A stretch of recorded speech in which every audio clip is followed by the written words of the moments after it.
வணக்கம்.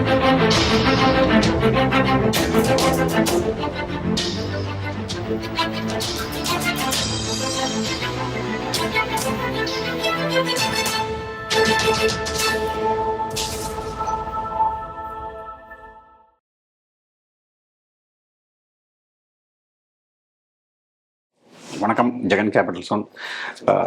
வோல்டாலிட்டி குறைஞ்சிட்டே இருக்குது. நம்ம லோ வோல்டாலிட்டிலே இருக்கும். மிக்ஸ் வந்து ஒரு 13% வந்துருச்சு. ப்ரீமியம் பார்த்தீங்கன்னா ரொம்ப குறையாக தான் இருக்குது. இந்த மாதிரி சமயங்களில் என்ன மாதிரி யுக்திகள் பண்ணலாம், பொசிஷனலுக்கு என்னெல்லாம் பண்ணலாம் அப்படின்னு பார்த்தீங்கன்னா அட்வான்ஸ் கேலண்டர் ஸ்ப்ரெட் பண்ணலாம். இப்போ நான் இது பண்ணுறதில்ல. ஏன் பண்ணுறதில்லன்னா, இப்போ இன்ட்ராடே நான் பண்ணுறதுனால எனக்கு மார்ஜின் இல்லை, அதனால் பண்ணுறதில்ல. இல்லைன்னா இந்த ஸ்ட்ராட்டஜி ரொம்ப நல்லாயிருக்கும். முக்கியமாக வந்து புட் சைடில் ரொம்ப நல்லாயிருக்கும். ஸோ கேலண்டர் ஸ்ப்ரெட் அப்படின்னா என்னென்னு தெரியாதவங்க முதல்ல கேலண்டர் ஸ்ப்ரெட்னு ஒரு வீடியோ இருக்குது. நீங்கள் அதை போய் பார்த்துட்டு வாங்க. பார்த்துட்டு வந்தீங்கன்னா இந்த வீடியோ வந்து உங்களுக்கு நல்லா புரியும். அதோட லிங்க் வந்து நான் டிஸ்கிரிப்ஷனில் கொடுத்துருக்கேன். சரிங்களா? சரி, அட்வான்ஸ் கேலண்டர் ஸ்ப்ரெட் அப்படின்னா என்ன அப்படின்னு பார்த்துக்கலாம். ரைட். அட்வான்ஸ் கேலண்டர் ஸ்ப்ரெட்னா என்னென்னு பார்க்கறதுக்கு முன்னாடி ஃபஸ்ட்டு கேலண்டர் ஸ்ப்ரெட்னா என்னென்னு பார்த்துடலாம். சரிங்களா? ஒரு சின்ன ஓர்வி தான். கேலண்டர் ஸ்ப்ரெட்னா என்ன அர்த்தம்னா, ஒரே ஸ்ட்ரைக் ப்ரைஸ், ஒரே அண்டர்லைங்கு, நீங்கள் வந்து வேறு வேறு எக்ஸ்பைரியில் ஒரே வால்யூம் பண்ணிங்கன்னா அதுக்கு பேர் தான் கேலண்டர் ஸ்ப்ரெட். நான் மறுபடியும் சொல்கிறேன், ஒரே ஸ்ட்ரைக் ப்ரைஸு, ஒரே அண்டர்லைங்கு, ஒரே வால்யூமு, ஆனால் டிஃப்ரெண்ட் எக்ஸ்பைரி, வேறு எக்ஸ்பைரியில் நீங்கள் கலந்து பண்ணிங்கன்னா அதுக்கு பேர் கேலண்டர் ஸ்ப்ரெட்னு பேர். ஒரு உதாரணத்துக்கு, இந்த வீக்லியில் நிஃப்டியில் 18,500 புட்டு விற்கிறீங்க. ஆனால் மந்த்லியில் நிஃப்டியில் 18,500 புட்டு வாங்குறீங்க. புரிஞ்சுக்கிட்டீங்களா? இப்படி பண்ணிங்கன்னா இதுக்கு பேர் என்னங்க, கேலண்டர் ஸ்ப்ரெட்னு பேர். சரி, அது சொன்ன மாதிரி கான்ட்ராக்ட் வந்து same strike price, same volume இருக்கணும், ஆனால் எக்ஸ்பைரி மட்டும் வேறு இருக்கும். அவ்வளோதான். சரிங்களா? உங்களோட பே ஆஃப் பார்த்தீங்கன்னா இப்படி தான் இருக்கும். ஷார்ட் ஸ்டாங்கிலோட பே ஆஃப் மாதிரி இருக்கும். சரிங்களா? சரி, இதில் என்ன விசேஷம் அப்படின்னு பார்த்தீங்கன்னா வந்து, இது பெரும்பாலும் இதில் பண்ணுவாங்கன்னா வந்து புட் சைடு தான் பண்ணுவாங்க. கேலண்டர் ஸ்ப்ரெட்னாலே புட் சைடு தான் பண்ணுவாங்க. அதோட அர்த்தம் என்ன அப்படின்னா வந்து நான் உங்களுக்கு சொல்கிறேன். இப்போது மார்க்கெட் வந்து 18,500ன்னு வச்சுக்கோங்களேன். இது லோ வாலட்டாலிட்டி தான் பண்ணுவாங்க. நான் சொன்ன மாதிரி லோ வாலட்டாலிட்டியில் மார்க்கெட் புல்லிஷாக தான் இருக்கும். இங்கே இருக்கும், புல்லிஷாக தான் இருக்கும். புல்லிஷ்னாலே நீங்கள் புட் சைடில் தான் பண்ணணும். அதனால தான் இதுக்கு பேர் புட் கேலண்டர்னு பேர். பெரும்பாலும் கால் கேலண்டர் பண்ண மாட்டாங்க. ஒரு உதாரணத்துக்கு 18,500 இருக்குன்னா செல் 18,500 புட்டு நீங்கள் இந்த வாரத்தில் விற்றுடணும். சரிங்களா? பை 18,500 புட்டு அடுத்த வாரத்தில் வாங்கிடணும். வாங்கினீங்கன்னா இதுதான் வந்தாங்க கேலண்டர் ஸ்ப்ரெட். மார்க்கெட் 18,000லே நிற்கிதுன்னா இது வேகமாக கரையும். இந்த புட்டு வேகமாக கரையும். இந்த புட்டு மெதுவாக தான் கரையும். ஏன்னா இது அடுத்த வாரத்தில் இருக்கு இல்லையா? அடுத்த வாரத்தில் உள்ளது வந்து உங்களுக்கு மெதுவாக தான் கரையணும். கரண்ட் வீக்கில் செல் பண்ணது ரொம்ப ரொம்ப ரொம்ப ரொம்ப ரொம்ப வேகமாக கரையும்.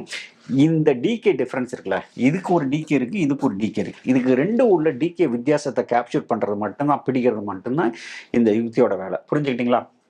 ஒரு வேளை என்ன மார்க்கெட் மேலே போச்சுனால் என்ன பண்ணுறது, மார்க்கெட் கீழே வந்ததுன்னா என்ன? மார்க்கெட் கீழே வந்துச்சுன்னா ரொம்ப சிம்பிள். இப்படி இந்த ஸ்ட்ராட்டஜி பண்ணியிருக்கீங்க. மார்க்கெட் கீழே வருது, எவ்வளோ லாஸ் ஆகுதோ அந்த லாஸுக்கு தகுந்த மாதிரி நீங்கள் காலை செல் பண்ணிடணும். இப்போது இந்த ஸ்ட்ராட்டஜியில் ஒரு 20 ரூபா லாஸ் ஆகுதுன்னா ஒரு 20 ரூபாய்க்கு காலை செல் பண்ணிடுங்க, முடிஞ்சு போச்சு. இந்த ஸ்ட்ராட்டஜியில் 30 ரூபா லாஸ் ஆகுதுன்னா 30 ரூபாய்க்கு காலை செல் பண்ணிடுங்க, முடிஞ்சு போச்சு. இவ்வளவுதான் வந்து மார்க்கெட் கீழே வந்தால். மார்க்கெட் மேலே போச்சுன்னா என்ன செய்யணும்? ரொம்ப சிம்பிளான மெத்தட் தான். இப்போது நீங்கள் நான் சொன்ன மாதிரி வந்து செல் 18,500 புட்டு விற்றுருக்கீங்க கரண்ட் வீக்கில்.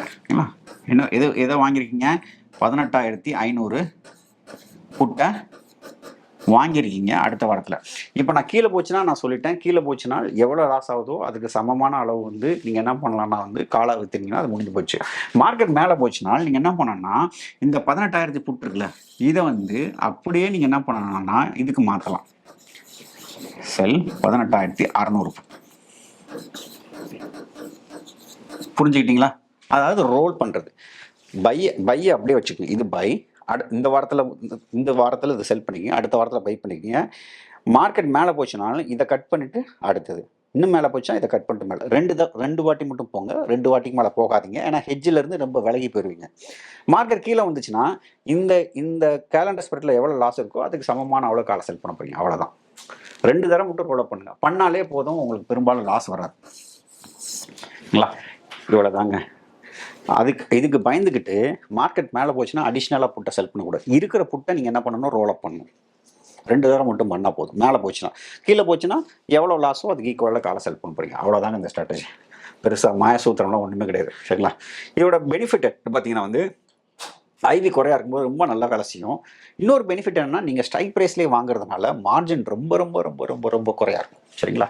Time decay difference. ஏன்னா மார்க்கெட் அங்கேயே நிற்கும்போது செல்லுலேயும் உங்களுக்கு டிகே ஆகும், பைலையும் டிகே ஆகும். ஆனால் செல்லில் வந்து டிகே அதிகமாகும். ஏன்னா இது வந்து இந்த வாரத்தில் எக்ஸ்பைரி நடக்க போகுது. இது வந்து அடுத்த வாரத்தில் எக்ஸ்பைரி நடக்க போகிறதுனால வந்து டிகே குறைவாக இருக்கும். அப்போ இந்த டிகேக்கும் இந்த டிகேக்கும் உள்ள வித்தியாசம் தான் உங்களுக்கு லாபம்.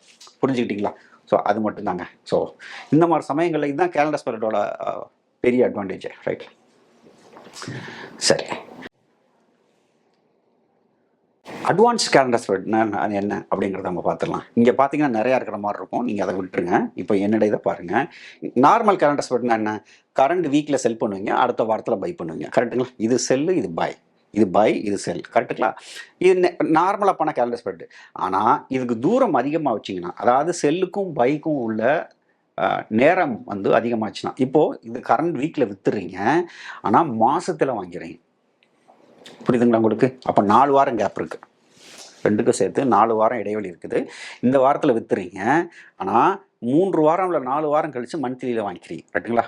சரி, இதுக்கு என்னங்க ஒரு பெரிய வித்தியாசம்னா, இது வந்து ரொம்ப வேகமாக கரையும். மந்த்லி வந்து பார்த்திங்கன்னா ரொம்ப ஸ்லோவாக கரையும். அடுத்த வாரம் ரெண்டுக்கும் நடுவில் கரையும். அடுத்த வாரம் ஓரளவுக்கு கரையும், மந்த்லி உள்ள சுத்தமாக கரையாது. சரிங்களா? புரிஞ்சுக்கிட்டீங்களா? ஆக இந்த வாரத்தில் விற்றுறீங்க, மந்த்லியில் வாங்கிறீங்க. சரிங்களா? இப்போ அட்ஜஸ்ட்மெண்ட்டுக்கு என்ன பண்ணால், இந்த வாரத்தை எல்லாத்தையும் செல் பண்ணி முடிச்சுட்டு, இந்த செல் பண்ணிங்க இல்லையா, அதை அப்படியே அடுத்த வாரத்துக்கு செல் பண்ணுறீங்க. ஆனால் மந்த்லி அப்படியே வச்சுக்கிறீங்க. அப்புறம் கொஞ்ச நாள் கழிச்சு என்ன பண்ணுறீங்க, மார்க்கெட் அங்கேயே இருந்தால் அந்த ஃபுட்டை கட் பண்ணிட்டு அடுத்த வாரத்துக்கு போய் செல் பண்ணுறீங்க. இது இப்படியும் பண்ணலாம். இல்லை வேறு மாதிரி சொல்கிறேன் பாருங்கள். கரண்ட் மந்த்தில் செல் பண்ணுறீங்க, 3 மாதம் கழிச்சு பை பண்ணுறீங்க. புரிஞ்சுக்கிட்டீங்களா? இப்போ கரண்ட் மந்த்தில் ஃபுல்லாக முடிஞ்சு போச்சு, ஃபுல்லாக டிகே ஆகி முடிச்சிருச்சு. அடுத்த மாதத்துக்கு ஷிஃப்ட் பண்ணுங்கள், அடுத்த மாதத்துக்கு ஷிஃப்ட் பண்ணுங்கள். அப்படி பண்ணலாம். சில பேர் என்ன பண்ணுவாங்கன்னா, டிசம்பரில் வாங்கி வச்சுப்பாங்க. புரிஞ்சுக்கிட்டீங்களா? மாதம் மாதம் மாதம் மாதம் மாதம் விற்பாங்க. இப்படி செய்யலாம். இப்படி பண்ணுறதுக்கு பேர் தாங்க அட்வான்ஸ் கேலண்டர் ஸ்பெட்டில் ஒரே ஒரு அட்வான்டேஜ் என்னென்னா, ஒரே ஒரு டைம் பை. அதுவும் பார்த்தீங்கன்னா டிகே ரொம்ப குறைவு, ரொம்ப லாங்கஸ்ட் எக்ஸ்பைரியில் பண்ணிக்கணும். ஆனால் செல் பண்ணுறது வந்து ஷார்ட்டஸ்ட்டு, குறைஞ்ச எக்ஸ்பைரியில் இந்த கரண்ட் அதாவது இப்போ நடப்பு வாரமோ இல்லை நடப்பு மாதத்துலேயோ நீங்கள் விற்றீங்கன்னா டிகே அதிகமாக இருக்கும். அதை ஃபுல்லாக என்ஜாய் பண்ணிட்டு சுவிட்சர் பண்ணிகிட்டே இருந்தீங்கன்னா உங்களுக்கு அதிகமான லாபம் பார்க்க முடியும். இது ரொம்ப சிறப்பாக வேலை செய்யும். ஏன் நான் பண்ணலாம், நான் சொன்ன மாதிரி இன்ட்ராடேக்கு நமக்கு மார்ஜின் பண்ணால பண்ணல, இல்லைன்னா இது பண்ணலாம். பண்ணி பாருங்கள், ரொம்ப நல்லாயிருக்கும். இதில் பெரும்பாலும் லாஸ் வர்றதுக்கான வாய்ப்பு இல்லை. ஏன்னா நீங்கள் பை பண்ணதை வந்து நீங்கள் என்ன பண்ணுறீங்கன்னா பல தடவை செல் பண்ணி எடுத்துறீங்க இல்லையா, அதனால் லாஸ் வர்றதுக்கான வாய்ப்பு ரொம்ப ரொம்ப கம்மி. இது பெரும்பாலும் மந்த்லியில் பண்ணுங்கள், ரொம்ப நல்லாயிருக்கும். இப்போ மாதத்தில் செல் பண்ணுங்கள், 3 மாதம் கழித்து பை பண்ணுங்கள், இல்லை டிசம்பர் மாதத்தில் பை பண்ணிங்கன்னா ரொம்ப நல்லாயிருக்கும். சரிங்களா? அவ்வளோதாங்க advance calendar spread. So role of calendar spread நான் சொன்ன மாதிரி வந்து ப்ராஃபிட் ரொம்ப அதிகங்க, ரிஸ்க்கும் அதிகம். திடீர்னு கேப் டவுன் ஆச்சுன்னா பெருசாக லாஸ் ஆகும். அதனால் இது வந்து லோ ஐவியில் தான் பண்ணணும். ஹை ஐவியில் பண்ணிங்கன்னா என்ன ஆகுதுன்னா மார்க்கெட் அதிகமாக மூவ் ஆகும், லோ ஐவியில் பெருசாக மூவ் ஆகாது. ஸோ அதனால தான் லோ ஐவியில் பண்ண சொல்கிறோம். ஆர்ஆர் வந்து பெட்டராக இருக்கும். ஏன்னா ஆர்த்தடாக்ஸ் கேலண்டரில் பெருசாக ஒரு ப்ராஃபிட் வராது, ஆனால் அட்வான்ஸ் கேலண்டர் ஸ்பெட்டில் பெருசாக ப்ராஃபிட் வரும். நீங்கள் எல்லாத்தையும் சேர்த்து பார்த்தீங்கன்னா, அட்ஜஸ்ட்மெண்ட்டோட சேர்த்து பார்த்தீங்கன்னா, நான் சொன்ன மாதிரி ஒர்க்ஸ் வேல் இன் ஐவி ஸ்பைக். ஐவி எப்போயெல்லாம் ஸ்பைக் ஆகுதோ, திடீர்னு கேலண்டர் அப்படியே மார்க்கெட் அங்கேயே நிற்கிது, ஆனால் வந்து வேர்ல்டாலிட்டி மேலே போகுது அப்படின்னா வந்து இந்த கேலண்டர் ஸ்பெட் ரொம்ப நல்லாயிருக்கும். ஏன்னா பையில் நல்ல லாபம் வரும், செல்லில் வந்து டிகே ஆகும். சரிங்களா? உங்களுக்கு எப்போவுமே நீங்கள் ஒரு ஷார்ட் ஷெட்யூல் பண்ணுறீங்கன்னா ஒரு 10% வந்து கேலண்டர் ஸ்ப்ரெட் வச்சுருந்தீங்கன்னா லாங் ரனில் எப்போல்லாம் உங்களுக்கு ஐவி அதிகமாகி உங்களுடைய ஷார்ட் ஷெட்யூலையும் டேமேஜ் பண்ணுதோ அப்போல்லாம் இது வந்து உங்களுக்கு லாபம் கொடுக்கும். இது வந்து ஒரு அன்கோரிலேட்டட் ஸ்ட்ராட்டஜிங்க. என்ன அன்கோரிலேட்டட் ஸ்ட்ராட்டஜினா, இப்போ நம்ம ஷார்ட் ஷெட்யூலாம் தூரமாக பண்ணும்போது ஐவி விக்ஸ் ஏறும்போது லாஸ் வரும் இல்லையா, இங்கே விக்ஸ் ஏறும்போது ப்ராஃபிட் வரும். ஸோ அதனால் என்ன சொல்கிறேன்னா, கேன் ஹெட்ஜ் யுவர் வேகா வோலட்டாலிட்டியை வந்து நீங்கள் என்ன எல்லாத்துலேயும் நீங்கள் ஷார்ட்டில் இருக்கீங்க, இதில் லாங்கில் இருந்தீங்கன்னா உங்களுக்கு ரொம்ப நல்லாயிருக்கும். ஸோ அந்த மாதிரி சமயத்துக்கு வந்து இந்த ஸ்ட்ராட்டஜி ரொம்ப பிரமாதமாக வேலை செய்யுங்க. ஸோ அட்வான்ஸ் கேலண்டர் ஸ்ப்ரெட் வந்து நார்மல் கேலண்டர் ஸ்ப்ரெட்டோட ரொம்ப நல்லது இந்தியன் மார்க்கெட் கண்டிஷனுக்கு.